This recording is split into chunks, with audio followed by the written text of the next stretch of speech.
आइए आज हम लोग एक न्यू चैप्टर मैट्रिसेस के बारे में जानने का प्रयास करेंगे। आज मैट्रिसेस से रिलेटेड कुछ टर्मिनोलॉजी को सीखेंगे और नेक्स्ट वीडियो में जो है इससे रिलेटेड प्रॉब्लम्स भी हम लोग सॉल्व करेंगे। आइए देखते हैं। सबसे पहले मैट्रिसेस किसे कहते हैं इसके बारे में डेफिनेशन को जान लेते हैं। कहता है कि मैट्रिसेस क्या है। Matrices is a rectangular arrangement of numbers. ठीक है, यानी किसी भी नंबर का रेक्टेंगुलर फॉर्म में अरेंज करना ही मैट्रिसेस कहलाता है। और कैसे अरेंज करना है? Arrange in rows and column. For example के लिए देखिए मैट्रिसेस को डिनोट कैसे किया जाता है। इट इज़ डिनोटेड, यहाँ लिख सकते हैं, it is denoted by big bracket. किससे करते हैं? Big bracket. ठीक है, ब्रैकेट, या इसको आप पैरेंथेसिस से भी पैरेंथेसिस सिंबल्स को भी यूज़ करके आप कर सकते हैं। जैसे बिग ब्रैकेट हो गया ये इस तरह से, ठीक है, या आप इसको ऐसे भी कर सकते हैं। ठीक है, दोनों ऑप्शन है आपके पास। एग्जाम्पल के तौर पे देखा जाए तो यहाँ पे मैट्रिसेस का कैसे अरेंज करते हैं। देखिए यहाँ पे जैसे ये 2 है, 3 है, 4 है, 5 है। ठीक है, या इसको ऐसे भी लिख सकते हैं। दूसरा क्या लिख सकते हैं, या तो इसको 3, 4, 5 भी लिख सकते हैं, इस तरह से भी लिख सकते हैं। ठीक है, या आप इसको इस तरह से भी लिख सकते हैं मैट्रिसेस को। ठीक है, 3, 4, 5 सब इस तरह से भी लिखा जाता है। ठीक है, मैट्रिसेस किस फॉर्म में लिखा जाता है? इस तरह से कुछ यूँ लिखा जाता है। ठीक है, इसी को कहते हैं मैट्रिसेस। यानी हम नंबर को क्या कर रहे हैं? अरेंज कर रहे हैं। किस ऑर्डर में?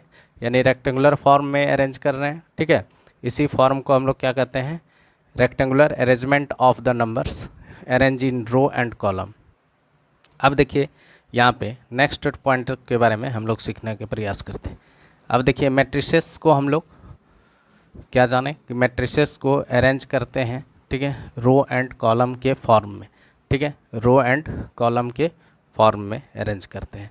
अब जैसे कि यहाँ पे देखिए एक मैट्रिसेस दिया गया है आपके पास, मान लेते हैं ये मैट्रिसेस है। ठीक है, मान लेते हैं ये आपके पास, आइए मान लेते हैं कि एक आपके पास मैट्रिसेस है जो कि 3, 5, 6 और 7 है। ठीक है, मान लेते हैं ये मैट्रिसेस है आपके पास। तो इसमें जो भी नंबर यूज़ हुआ है, ठीक है, यानी each number in A matrix is called, क्या कहलाता है वो? एलिमेंट्स कहलाता है। उसी को हम लोग क्या बोलते हैं? एलिमेंट्स ऑफ मैट्रिक्स बोलते हैं। क्या बोलते हैं? Element of matrix. ठीक है, यानी एलिमेंट ऑफ मैट्रिक्स किसको बोलते हैं? जो भी इसमें नंबर यूज़ हुआ है उसको हम लोग क्या बोलते हैं? एलिमेंट्स। जैसे यहाँ पे एलिमेंट क्या है? 3 है, 6 है, 5 है, 7 है, ये एलिमेंट है। ठीक है, अब देखिए हॉरिजेंटल जो होता है इसको बोलते हैं हॉरिजेंटल। ठीक है, हॉरिजॉन्टल, इसको लाइन बोल सकते हैं। हॉरिजेंटल लाइन जो दिखाएगा वो किसको दिखाएगा? रो को दिखाएगा। वो किसको दिखाएगा? रो को। ये जो लाइन दिख रहा है आपको, ये क्या दिखा रहा है? रो को। ठीक है, अब ये लाइन रो को दिखा रहा है। अब मान लेते हैं जो वर्टिकल लाइन होता है, वर्टिकल लाइन किसको दिखाएगा? कॉलम को दिखाएगा। ये किसको दिखाएगा? कॉलम को। ये किसको दिखाएगा? कॉलम को। यानी वर्टिकल लाइन किसको दिखाता है? कॉलम। यानी अब आप लिख सकते हैं हॉरिजेंटल जॉन्टल लाइन इज़ कॉल्ड, क्या कहलाता है यहाँ पे?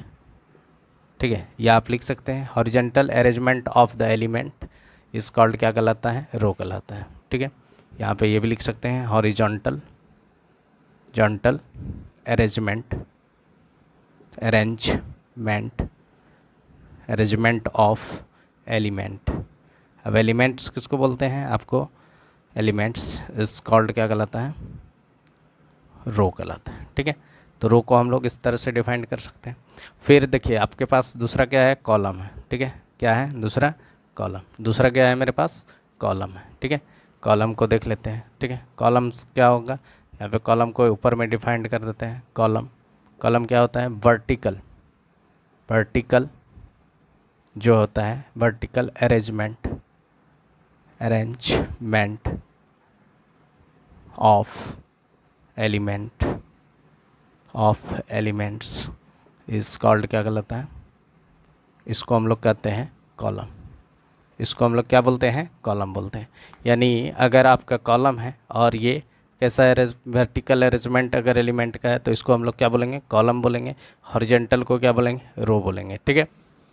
अब जो मैट्रिसेस को डिनोटेट कैसे किया जाता है, ठीक है, मैट्रिसेस, मैट्रिसेस, ठीक है, लिखिएगा, it is generally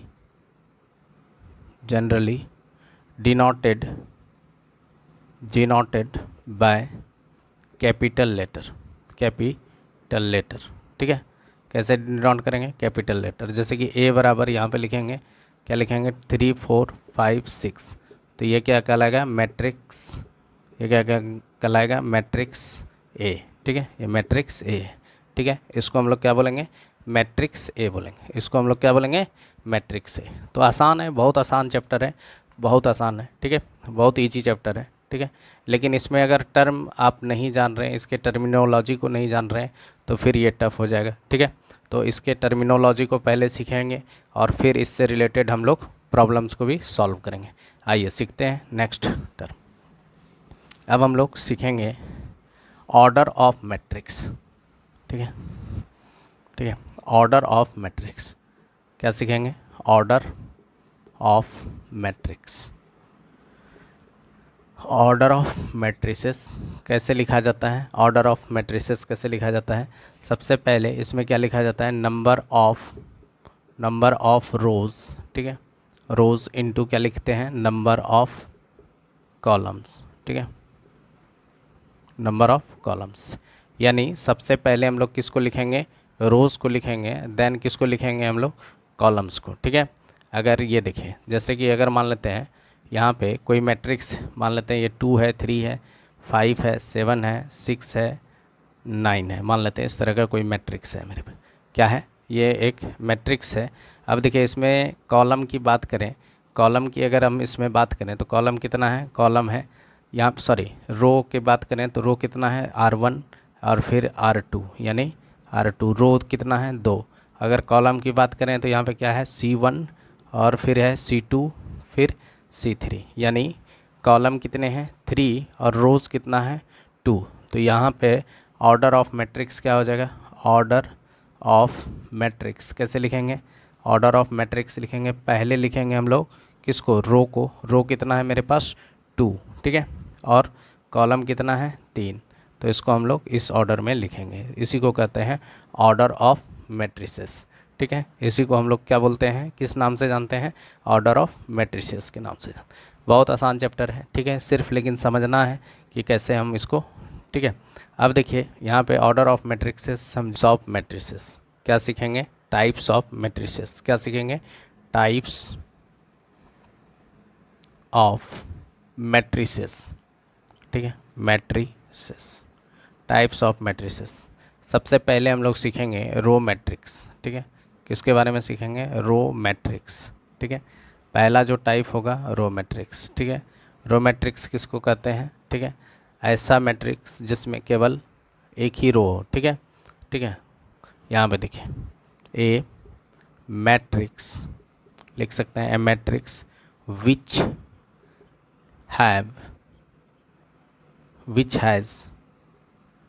has only one row. ठीक है, सिर्फ केवल एक रो रहे तो उसको हम लोग क्या बोलेंगे, रो मैट्रिक्स।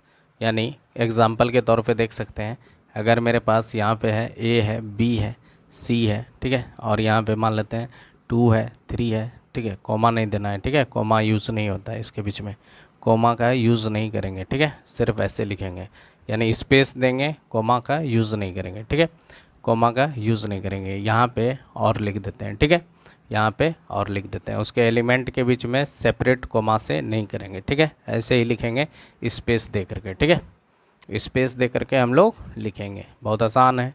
ठीक है, इसको आसानी से हम लोग समझने का भी प्रयास करेंगे। ठीक है, अब देखिए ये जो रो मैट्रिक्स है, रो मैट्रिक्स को और भी एक नाम से जाना जाता है, इसको बोला जाता है रो वेक्टर। क्या बोला जाता है, रो वेक्टर। वेक्टर, ठीक है। इसको रो वेक्टर्स के भी नाम से जाना जाता है, ठीक है। रो मैट्रिक्स हम लोग जान गए, रो मैट्रिक्स क्या होता है, ठीक है। अब नेक्स्ट टाइप है मेरे पास कॉलम मैट्रिक्स। नेक्स्ट क्या है, नेक्स्ट टाइप है कॉलम मैट्रिक्स। नेक्स्ट टाइप हम लोग क्या पढ़ेंगे, कॉलम मैट्रिक्स। किसको बोलेंगे कॉलम मैट्रिक्स? अगर रो मैट्रिक्स किसको बोलें, सिर्फ जिसमें सिंगल रो यूज हुआ है उसको हम लोग क्या बोलेंगे, रो मैट्रिक्स बोलेंगे। और जिसमें सिर्फ सिंगल कॉलम का यूज हुआ है उसको हम लोग क्या बोलेंगे, कॉलम मैट्रिक्स। तो ए मैट्रिक्स यहाँ लिख सकते हैं, ए मैट्रिक्स, ठीक है। A matrix which has only one column, ठीक है। जिसके पास केवल एक कॉलम है तो उसको हम लोग क्या बोलेंगे, कॉलम मैट्रिक्स बोलेंगे, ठीक है। क्या बोलेंगे, कॉलम मैट्रिक्स, ठीक है। तो कॉलम मैट्रिक्स का एग्जांपल क्या हो जाएगा, जैसे कि यहाँ पे देखिए, अगर ये ए है बी है तो ये एक कॉलम मैट्रिक्स हो गया। दूसरा क्या होगा, मान लेते हैं ए है बी है सी है, ये भी एक कॉलम मैट्रिक्स है, ठीक है। इसको हम लोग कॉलम मैट्रिक्स के नाम से जानते हैं, ठीक है। अब यहाँ पे देखिए इसका ऑर्डर क्या होता है, ऑर्डर ऑफ कॉलम मैट्रिक्स क्या होता है, अगर पूछा जाए ऑर्डर ऑफ, ठीक है, कॉलम मैट्रिक्स। अब मान लेते हैं ये ए है, ए और ये बी है, ठीक है। सॉरी, इसी को ए मान लीजिए, ठीक है। ऑर्डर उल्टा नहीं करना है, ठीक है। इसको ए बराबर इतना कर लिए, बी बराबर इतना, तो order of column matrix A क्या हो जाएगा, यहाँ पे देखिए रो कितना है, रो R1 और ये है R2, ठीक है। कॉलम तो एक ही होगा, इसमें रो कितना है R1, इसमें R2, इसमें R3, यानी 3 रो है, ठीक है।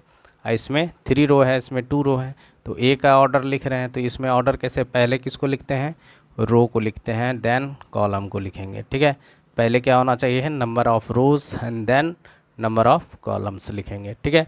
अब नेक्स्ट टाइप आ जाता है, स्क्वायर मैट्रिक्स। किसको बोलते हैं, स्क्वायर मैट्रिक्स, ठीक है। स्क्वायर मैट्रिक्स देखिए, अगर किसी भी मैट्रिक्स का रो एंड कॉलम सेम हो तो उसको हम लोग क्या बोलेंगे, स्क्वायर मैट्रिक्स बोलेंगे, ठीक है। देखिए यहाँ पे क्या होगा, नंबर ऑफ रोज, ठीक है, number of rows equal to हो जाएगा नंबर ऑफ कॉलम्स, ठीक है, कॉलम्स। अगर ऐसा मैट्रिक्स जिसमें रो और कॉलम बराबर है तो उसको हम लोग क्या बोलेंगे, स्क्वायर मैट्रिक्स बोलेंगे। स्क्वायर मैट्रिक्स बोलेंगे। देखिए जैसे कि अगर मान लेते हैं मेरे पास एक मैट्रिक्स है ए बी सी और डी, ठीक है। इसमें देखिए रो, नंबर ऑफ रो, देखिए नंबर ऑफ रोज़, ठीक है। नंबर ऑफ रोज़ को देखने का प्रयास करें तो इसमें नंबर ऑफ रो क्या है, 1 2, ठीक है, R1 R2। और कॉलम देखिए C1 C2, ठीक है। कॉलम कितना है, C1 और C2, ठीक है। तो ऑर्डर क्या है, नंबर ऑफ रोज़ क्या है 2 और नंबर ऑफ कॉलम भी क्या है, नंबर ऑफ कॉलम, ठीक है। कॉलम्स कितना है, ये भी 2 है, ठीक है। तो ये क्या है, एक स्क्वायर मैट्रिक्स। ये क्या है मेरे पास, एक स्क्वायर मैट्रिक्स। अब हम लोग देखेंगे रेक्टेंगुलर मैट्रिक्स। नेक्स्ट टाइप मेरा क्या है, रेक्टेंगुलर मैट्रिक्स, ठीक है। अब देखिए नेक्स्ट टाइप है मेरे पास रेक्टेंगुलर मैट्रिक्स, ठीक है। रेक्टेंगुलर मैट्रिक्स क्या होता है, रेक्टेंगुलर मैट्रिक्स में number of rows and number of columns equal नहीं होगा, ठीक है। यहाँ पे क्या होगा, नंबर ऑफ रोज, ठीक है, number of rows not equal to number of, यहाँ पे क्या हो जाएगा, नंबर ऑफ कॉलम, ठीक है। यानी यहाँ पे नंबर ऑफ कॉलम्स नहीं बराबर होगा, ठीक है। यानी कोई मैट्रिक्स है, जैसे यहाँ पे देखिए 2 मान लेते हैं, एक मैट्रिक्स ले लेते हैं, जैसे 2 3 5 4 3 2, ठीक है। मान लेते हैं इस तरह का कोई मैट्रिक्स, ठीक है, कोई मैट्रिक्स, एक मैट्रिक्स है और इस मैट्रिक्स में रो कितना है, रो बोलिए, रो बताइए कितना है। रो को देखना है तो क्या होता है, हॉरिजेंटल लाइन को हम लोग क्या बोलते हैं, रो बोलते हैं। तो ये क्या हो गया R1 और ये क्या हो गया R2, ठीक है। अब ये देखिए C1 और यहाँ पे है C2 और ये है C3, ठीक है। तो रोज़ कितना हो गया, नंबर ऑफ रोज़ हो गया यहाँ पे 2 और नंबर ऑफ कॉलम्स की बात अगर किया जाए तो कॉलम्स यहाँ पे कितना हो जाएगा, नंबर ऑफ कॉलम्स कितना हो जाएगा 3, ठीक है। C1 C2 C3, ठीक है। तो इसको हम लोग कहते हैं रेक्टेंगुलर मैट्रिसेस कहते हैं, इसको हम लोग क्या बोलते हैं, रेक्टेंगुलर मैट्रिसेस। अब नेक्स्ट टाइप को देखते हैं। नेक्स्ट के पास जीरो मैट्रिक्स, ठीक है। जीरो मैट्रिक्स या इसी को कहते हैं नल मैट्रिक्स। किसको बोलते हैं, नल मैट्रिक्स, ठीक है। किसे वो कहा जाता है, जीरो मैट्रिक्स या नल मैट्रिक्स। देखिए जिस मैट्रिक्स का, ठीक है, ए मैट्रिक्स लिख सकते हैं, ए मैट्रिक्स, ठीक है, a matrix which has all elements, ठीक है, एलिमेंट्स आर जीरो, ठीक है। और क्या होगा, जीरो, यानी कोई ऐसा मैट्रिक्स है जिसका सारा एलिमेंट क्या है, जीरो जीरो जीरो जीरो है, तो इसको हम लोग क्या बोलेंगे, जीरो मैट्रिक्स बोलेंगे, या इसी को हम लोग क्या बोलेंगे, नल मैट्रिक्स बोलेंगे, ठीक है। इसी को हम लोग क्या बोलेंगे, नल मैट्रिक्स, या इसको आप ऐसे भी लिख सकते हो, ठीक है। अगर कोई मैट्रिक्स ऐसे ऐसे है, ठीक है, तो ये भी क्या है, जीरो मैट्रिक्स, ठीक है। इसको हम लोग क्या बोलेंगे, जीरो मैट्रिक्स। यानी अगर सारा एलिमेंट किसी भी मैट्रिक्स का अगर जीरो है तो उसको हम लोग क्या बोलेंगे, जीरो मैट्रिक्स बोलेंगे। नेक्स्ट टर्म के बारे में सीखते हैं, यानी नेक्स्ट टाइप है आपके पास डायगोनल मैट्रिक्स। डायगोनल मैट्रिक्स क्या होता है, ठीक है। डायगोनल मैट्रिक्स होता है, देखिए यहाँ पे समझिए, डायगोनल मैट्रिक्स होता है कि सारा एलिमेंट इस मैट्रिक्स का जीरो होता है एक्सेप्ट डायगोनल को छोड़ के, ठीक है। डायगोनल को अगर छोड़ दिया जाए, यानी ये पहले सबसे पहली बात है कि इसका ऑर्डर जो होना चाहिए वो क्या होना चाहिए, यानी नंबर ऑफ रोज़ जो है, अगर नंबर ऑफ रोज़ और एंड इक्वल टू होना चाहिए नंबर ऑफ कॉलम्स, ठीक है। ये दोनों बराबर होना चाहिए, ठीक है, कॉलम्स, ठीक है। यानी ये एक स्क्वायर मैट्रिक्स होना चाहिए। डायगोनल मैट्रिक्स अगर आपको पहचानना है तो सबसे पहले उसको देखना है कि वो स्क्वायर मैट्रिक्स है कि नहीं है। अगर वो स्क्वायर मैट्रिक्स है तो उसका जो डायगोनल एलिमेंट है, जैसे यहाँ पे अगर मान लेते हैं ये जीरो है, ये जीरो है, मान लेते हैं ये टू है, तो इस तरह का जो मैट्रिसेस है, ये देखिए डायगोनली ये क्या है, डायगोनल में एलिमेंट्स हो सकता है डायगोनल को छोड़ के, बाकी सारा एलिमेंट क्या होगा, जीरो होगा। जैसे कि अगर मान लेते हैं 3 है, 5 है, 7 है, ठीक है, मान लेते हैं 3 है, सॉरी यहाँ जीरो है, ये जीरो है, ये जीरो है, 4 है, जीरो है, ठीक है, फिर ये जीरो है, यहाँ पे मान लेते हैं 7 है। और इस तरह के मैट्रिक्सेस को हम लोग क्या बोलेंगे हम लोग, डायगोनल मैट्रिक्स। यानी डायगोनल के अलावा अगर कोई भी एलिमेंट जो डायगोनल में लाइज करता है उस एलिमेंट को छोड़कर बाकी एलिमेंट क्या होना चाहिए, जीरो होना चाहिए, इसी मैट्रिक्सेस को क्या बोलते हैं हम लोग, जीरो, मतलब डायगोनल मैट्रिक्स। कहता है ए स्क्वायर मैट्रिक्स, क्या बोला गया है, a square matrix which has all its element is zero, ठीक है। सारे एलिमेंट क्या होना चाहिए, उसके पास जीरो होना चाहिए, each except those on the leading diagonal, यानी उसको छोड़ के जो डायगोनल को लीड कर रहा है, यानी जो डायगोनल होगा उसके छोड़ करके बाकी सारा एलिमेंट क्या होना चाहिए, जीरो होना चाहिए।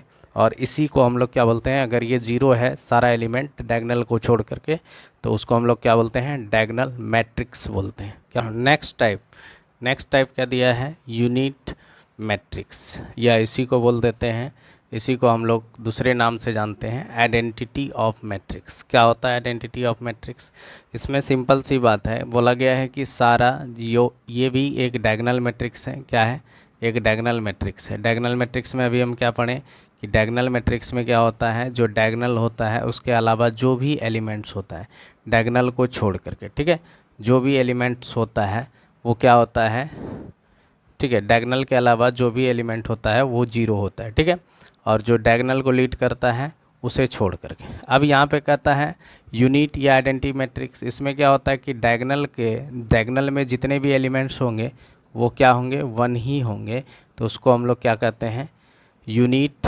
मैट्रिक्स बोलते हैं, या इसी को आइडेंटिटी मैट्रिक्स भी बोला जाता है, ठीक है। अब यहाँ पे देखिए diagonal matrix in which etch element of its leading diagonal is unity का मतलब होता है वन, ठीक है, सारा क्या होना चाहिए। अब इसको डिनोट क्या कैसे किया जाता है, इट इज़ डिनोटेड, यहाँ पे लिख सकते हैं इट इज़ डिनोटेड बाय आई, ठीक है, यानी यूनिट मैट्रिक्स को हम लोग किससे डिनोट करते हैं, आई से डिनोट करते हैं। यूनिट मैट्रिक्स को हम लोग किससे डिनोट करेंगे, आई से डिनोट करेंगे। अब नेक्स्ट टाइप है, ठीक है, नेक्स्ट टाइप है अब देखिए यहाँ पे नेक्स्ट क्या है, नेक्स्ट है ट्रांसपोज ऑफ मैट्रिक्स, ठीक है। नेक्स्ट क्या है आपके पास, अब नेक्स्ट टर्म के बारे में जानेंगे, ट्रांसपोज ऑफ मैट्रिक्स क्या है, ट्रांसपोज ऑफ मैट्रिक्स, ठीक है। क्या होता है ट्रांसपोज मैट्रिक्स, देखिए इसमें होता क्या है, ट्रांसपोज मैट्रिक्स में क्या होता है, रो जो है वो चेंज हो जाता है कॉलम में, रो के जितने भी एलिमेंट्स होते हैं फर्स्ट रो फर्स्ट कॉलम बन जाता है, सेकंड रो सेकंड कॉलम बन जाता है, थर्ड रो थर्ड कॉलम बन जाता है। इस तरह के मैट्रिक्सेस को हम लोग क्या बोलते हैं, ट्रांसपोज मैट्रिक्स बोलते हैं। जैसे कि एग्जांपल के तौर पे यहाँ पे देखिए ए अगर एक मैट्रिक्स, ठीक है, मान लेते हैं 2 है 3 है 4 है 5 6 7 8 9 10, मान लेते हैं इस तरह का इसमें एलिमेंट दिया है। इसका अगर हम ट्रांसपोज मैट्रिक्स निकालें, इसका क्या निकालें, ट्रांसपोज, इस पर टी लगा देना है, ट्रांसपोज मैट्रिक्स पर क्या लगा देना है, टी लगा देना है, ए पर पावर टी हो जाएगा। तो इसको हम लोग किस नाम से जानेंगे, ट्रांसपोज मैट्रिक्स पे। अब देखिए ये जो फर्स्ट रो है, फर्स्ट रो जो है ये सेकेंड रो है, ठीक है, और ये थर्ड रो है, ठीक है, रो थर्ड है। अब ये जो फर्स्ट रो है ये चेंज किस में हो जाएगा, फर्स्ट रो जो है चेंज हो जाएगा किसमें, फर्स्ट कॉलम, किसमें चेंज हो जाएगा, change into first column, first row change लिख सकते हैं, चेंज इन टू, ठीक है, सॉरी यहाँ पे इन टू किस में हो जाएगा, फर्स्ट रो में, ठीक है। और सेकंड रो किस में चेंज हो जाएगा, सेकंड कॉलम में, थर्ड रो इसमें किस में चेंज हो जाएगा, थर्ड कॉलम में। तो इसका ट्रांसपोज हम कैसे लिख सकते हैं, ट्रांसपोज लिख सकते हैं इसको कैसे, 2 5 8, ठीक है, फिर लिख सकते हैं दूसरा 3 6 9, फिर लिख सकते हैं 4 7 10, ठीक है। और ऑर्डर भी देखना है, जिस ऑर्डर में है 2 5 8 तो उसी ऑर्डर में जाएगा 2 5 8, फिर 3 6 9 3 6 9, 4 7 10 4 7 10। तो इस तरह से जो मैट्रिसेस को लिखा जाता है इसको हम लोग क्या बोलते हैं, ट्रांसपोज ऑफ मैट्रिसेस। और भी समझिए यहाँ पे देखिए, और भी चीज़ों को समझने का प्रयास कीजिए, और बहुत आसान कुछ चैप्टर है, ठीक है, बहुत आसान चैप्टर है। अब यहाँ पे देखिए, जैसे कि अगर मान लेते हैं आपके पास एक मैट्रिसेस दिया है, मान लेते हैं यहाँ पे दिया है 2 3 4 5, ठीक है, फिर 1 5 7 दे दिया, ठीक है। इस तरह का आपको पास एक मैट्रिसेस है और आपका इसका ट्रांसपोज मैट्रिक्स निकालना है। तो क्या हो जाएगा, ये जो रो है, ठीक है, ये रो कितना है इसमें 2, तो ये रो किस में कन्वर्ट हो जाएगा, कॉलम बन जाएगा, यानी 2 3 5 हो जाएगा, और ये 1 5 7 हो जाएगा। इसी को हम लोग कहते हैं ट्रांसपोज मैट्रिक्स, ठीक है। इस तरह से हम लोग ट्रांसपोज मैट्रिक्स अगर आ जाए निकालने के लिए तो इजीली हम लोग इसको निकाल सकते हैं, ठीक है। नेक्स्ट टर्म के बारे में सीखते हैं। हम लोग को दिया गया है इक्वलिटीज़ ऑफ मैट्रिसेस, क्या होता है कैसे, यानी टू मैट्रिसेस को, यानी टू मैट्रिक्स को हम इक्वल बोल सकते हैं, कब बोल सकते हैं, इसके लिए कुछ कंडीशन होता है, उसको जानना है। आइए इसके लिए कंडीशन को सीखेंगे। सबसे पहले हम लोग क्या सीखेंगे, कंडीशन को। सबसे पहले क्या सीखते हैं, कंडीशन। देखिए कंडीशन क्या है, अगर कोई भी टू मैट्रिक्सेस, मान लेते हैं आपके पास दो मैट्रिसेस दिया गया है और दोनों को हम इक्वल कब बोलेंगे, उसके लिए कंडीशन होता है कि कब होगा, ठीक है। कुछ कंडीशन है उसको फॉलो करना पड़ेगा तभी उसको आप बोल सकते हैं। पहला कंडीशन क्या है, पहला कंडीशन होना चाहिए, ठीक है, बोथ मैट्रिसेस, ठीक है, बोथ मैट्रिसेस, ठीक है, मस्ट बी, लिख सकते हैं must be in same order. क्या लिख सकते हैं, must be in same order, ठीक है। यानी ऑर्डर ऑफ जो मैट्रिक्सेस होना चाहिए वो क्या होना चाहिए, इक्वल होना चाहिए। ऑर्डर ऑफ मैट्रिसेस क्या होना चाहिए, इक्वल होना चाहिए। और देन क्या होगा, दूसरा कंडीशन क्या होगा, दूसरा कंडीशन होता है, ठीक है, ऑल एलिमेंट्स, ठीक है, ठीक है, इन बोथ ऑल एलिमेंट्स, ठीक है, ऑल करस्पॉन्डिंग एलिमेंट्स लिखे, ऑल करस्पॉन्डिंग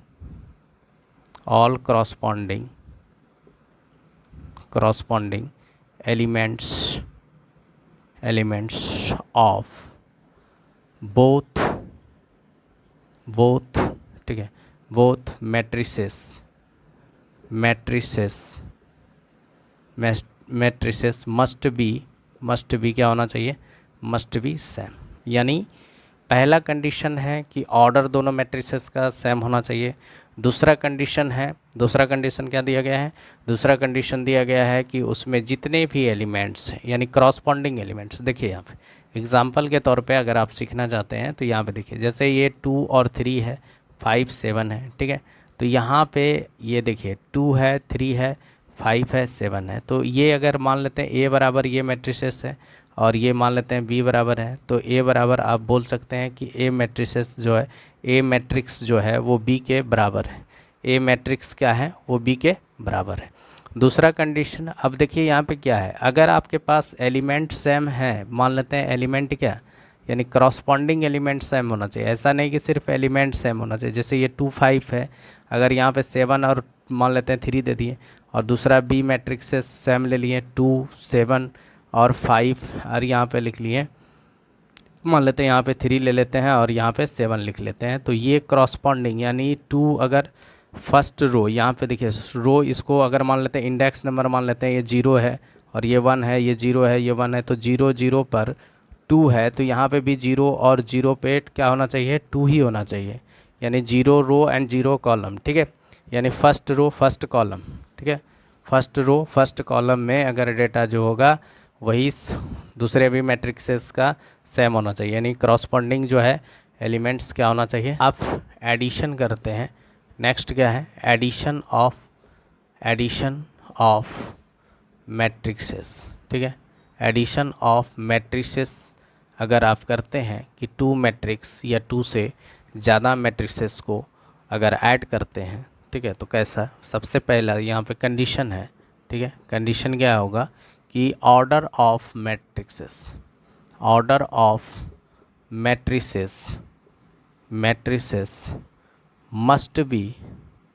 मस्ट बी क्या होना चाहिए, सेम होना चाहिए।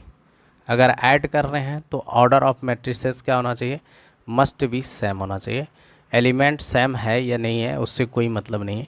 जैसे अगर मान लेते हैं आपके पास एक मैट्रिक्स है ए, इस पे 2 है, 3 है, 5 है, 7 है, ठीक है। ये एक स्क्वायर मैट्रिक्स, ठीक है। और यहाँ पे ऑर्डर लिखा जाता है, ऑर्डर कभी भी लिखेंगे तो बॉटम में लिखते हैं, ठीक है।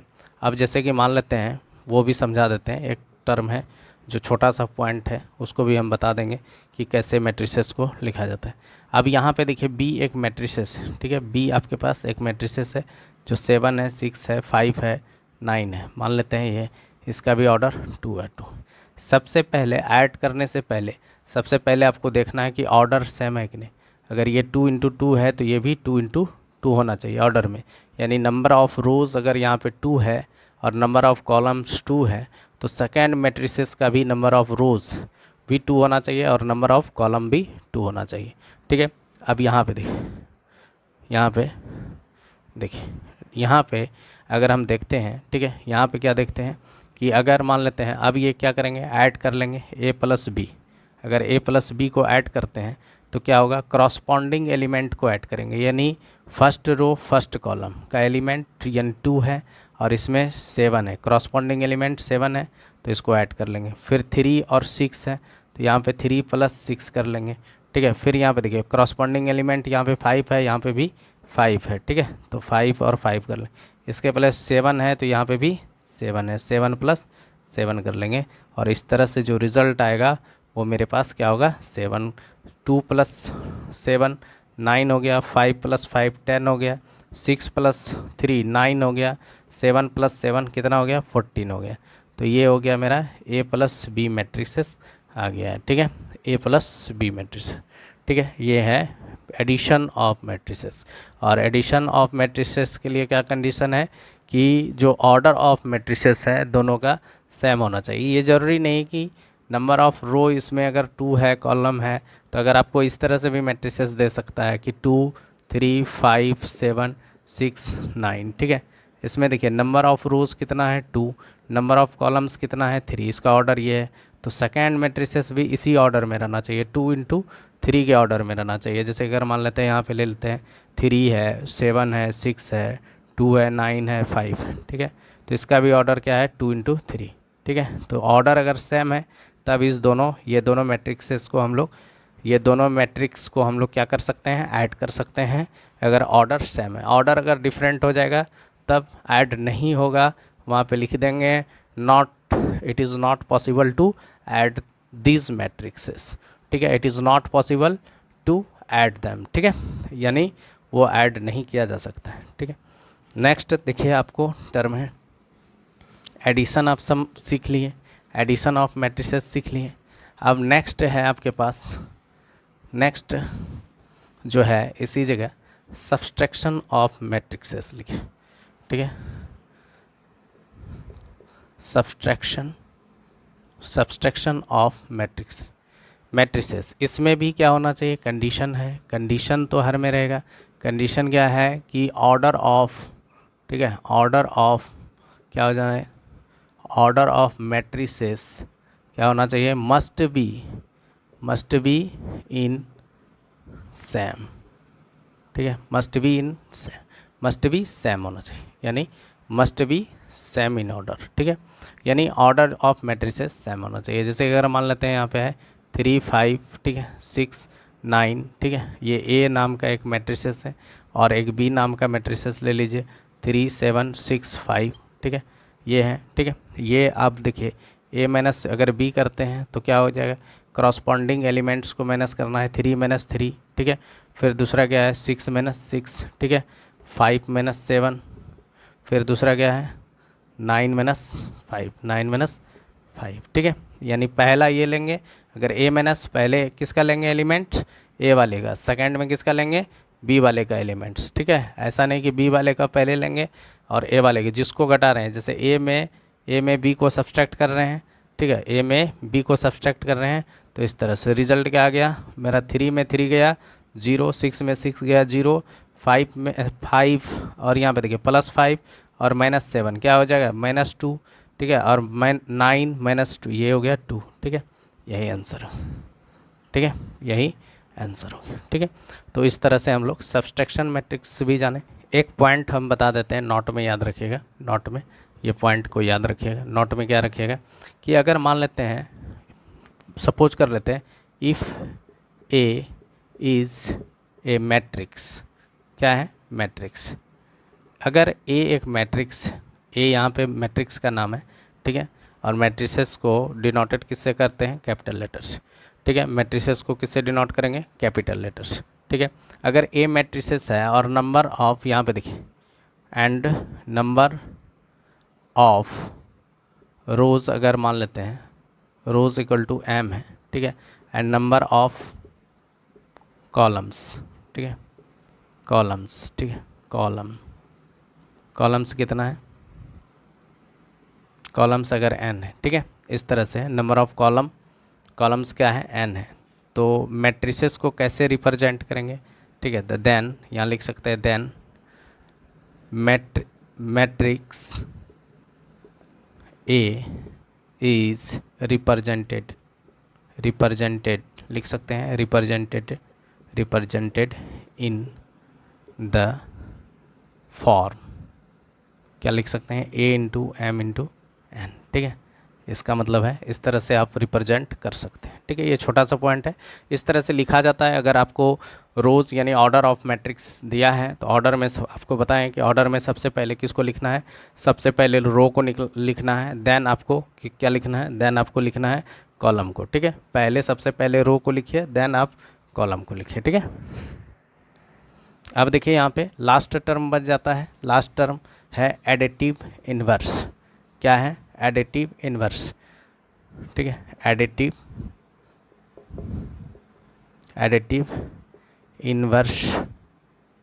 इन्वर्स ऑफ मैट्रिसेस, ठीक है। सपोज करते हैं कि आपके पास ए नाम का एक मैट्रिक्स है, ABCD, ठीक है, सपोज कीजिए कि ये आपके पास एक मैट्रिक्स है, ठीक है, ये आपके पास ए एक मैट्रिक्स है, और एडिटिव इन्वर्स का मतलब होता है कि अगर आपको निकालना है, ठीक है, यहाँ पे देखिए, यहाँ पे लिख सकते हैं एडिटिव